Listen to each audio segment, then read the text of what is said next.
वैशाली या वज्जी संघ, जहां इतिहास में पहली बार गणतंत्र का प्रमाण मिला है, वहां की एक राजनर्तकी थी आम्रपाली। ये कहानी बुद्धकालीन है, यानी लगभग 500 बीसी की ये कहानी है। आम्रपाली इतनी खूबसूरत थी कि वैशाली गणराज्य का हर कोई उसे पाना चाहता था।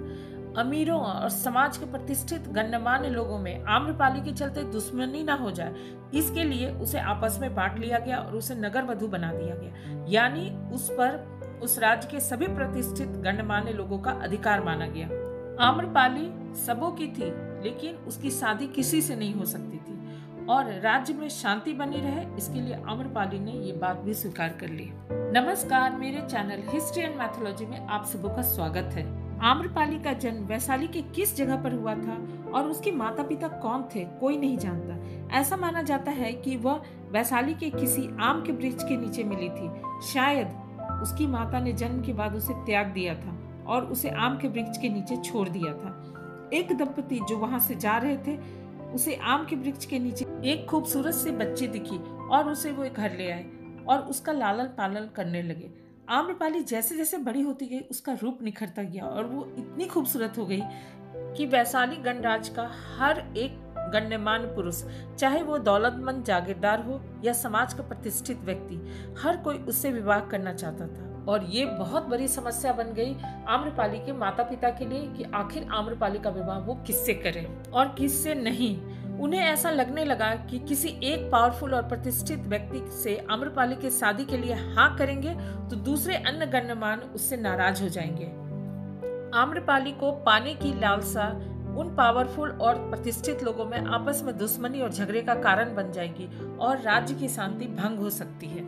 इसलिए वैशाली गणराज्य के संसद का अधिवेशन को बुलाना पड़ा और सभी गण्यमान्य लोग आए, शामिल भी हुए, लेकिन कोई भी खूबसूरत आम्रपाली पर अपने अधिकार को छोड़ने के लिए तैयार नहीं था। अंत में उसी सभा में यह निर्णय किया गया कि आम्रपाली पर सबका अधिकार बराबर है, इसलिए उसे नगर वधु घोषित कर दिया गया और उसे जनपद कल्याणी की उपाधि दे दी गई। इसे एक नजर में आम्रपाली की सुंदरता का सम्मान समझा जा सकता है, लेकिन एक स्त्री के लिए ये बेहद तकलीफदेह और असम्माननीय बात थी।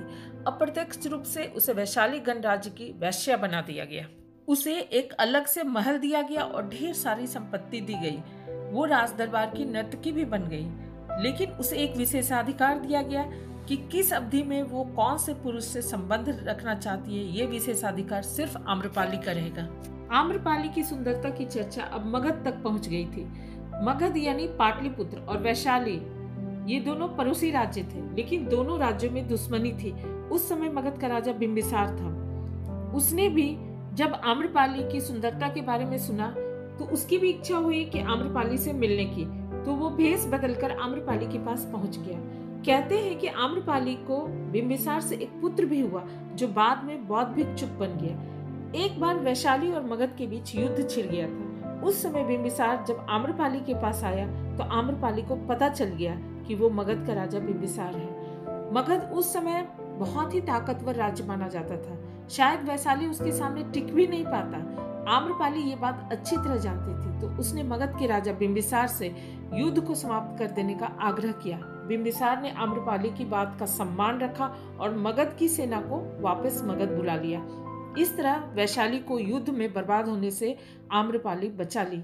उसके देश प्रेम को वैशाली की लोक गीतों में आज भी सम्मान से याद किया जाता है। बिंबिसार का पुत्र अजातशत्रु जब मगध का राजा बना तो उसके भी आम्रपाली से गहरे संबंध थे। अजातशत्रु तो आम्रपाली को इतना चाहता था कि उसे आम्रपाली का वैशाली का नगर वधु बनकर रहना पसंद नहीं आया। उसने आम्रपाली को वैशाली छोड़कर मगध आ जाने का न्योता भी दिया। साथ ही वो आम्रपाली से विवाह कर उसे रानी बनाकर समाज में सम्मान भी देना चाहता था। लेकिन आम्रपाली जानती थी कि अगर वो अजातशत्रु का ये प्रस्ताव स्वीकार करेगी तो वैशाली के लोग नाराज हो जाएंगे और क्रोध में भरकर मगध से शत्रुता मोल ले लेंगे। आम्रपाली एक बार फिर वैशाली की शांति के लिए अजातशत्रु के विवाह के प्रस्ताव को ठुकरा दी, लेकिन इसका उल्टा ही असर हुआ। क्रोध में भरकर अजातशत्रु ने वैशाली पर आक्रमण कर दिया। भीषण युद्ध हुआ। चारों ओर तबाही का मंजर था। वैशाली में लोगों की लाशें बिछी हुई थी। मगध तो शक्तिशाली राज्य था, भला उसकी ताकत के सामने वैशाली कहां से टिक पाता। आम्रपाली का मन इस घटना से बहुत ही दुखी हो गया। वैशाली से उसे बेहद प्रेम था, इसलिए वैशाली की हार और उसका अपमान उसे बर्दाश्त नहीं हो रहा था। एक बार आम्रपाली अपने महल में थी। एक बौद्ध भिक्षुक भिक्षा के लिए आम्रपाली के दरवाजे पर आए। आम्रपाली ने उन्हें भिक्षा दी। उसके साथ कुछ और भी बौद्ध भिक्षुक थे। आम्रपाली ने उस बौद्ध भिक्षुक को कहा कि वर्षा ऋतु प्रारंभ होने वाली है, अतः आप यहीं रुक जाइए। जब वर्षा ऋतु समाप्त हो जाएगी तो आप चले जाइएगा। तो उस बौद्ध भिक्षुक ने आम्रपाली से कहा कि उसे चतुर्मास तक उसके पास महल में ठहरने के लिए महात्मा बुद्ध से आज्ञा लेनी पड़ेगी। बौद्ध भिक्षुक महात्मा बुद्ध से आज्ञा मांगे तो महात्मा बुद्ध ने कहा कि ठीक है, तुम वहां रुक जाओ। ये बात अन्य भिक्षुकों को ठीक नहीं लगी, लेकिन महात्मा बुद्ध ने कहा कि यदि धर्म पर उस बौद्ध भिक्षुक का विश्वास अडिग है तो जरूर संयमित रहेगा और लौट कर वापस आ जाएगा। 4 महीने की तो बात है, मेरा विश्वास है मेरा शिष्य जरूर लौट आएगा। बौद्ध भिक्षुक आम्रपाली के साथ चतुर्मास तक रहा और उसके बाद महात्मा बुद्ध के पास लौट आया। आम्रपाली, जिसके सौंदर्य पर सारी दुनिया बिछी थी, एक बौद्ध भिक्षुक के संयम को डिगा नहीं सकी।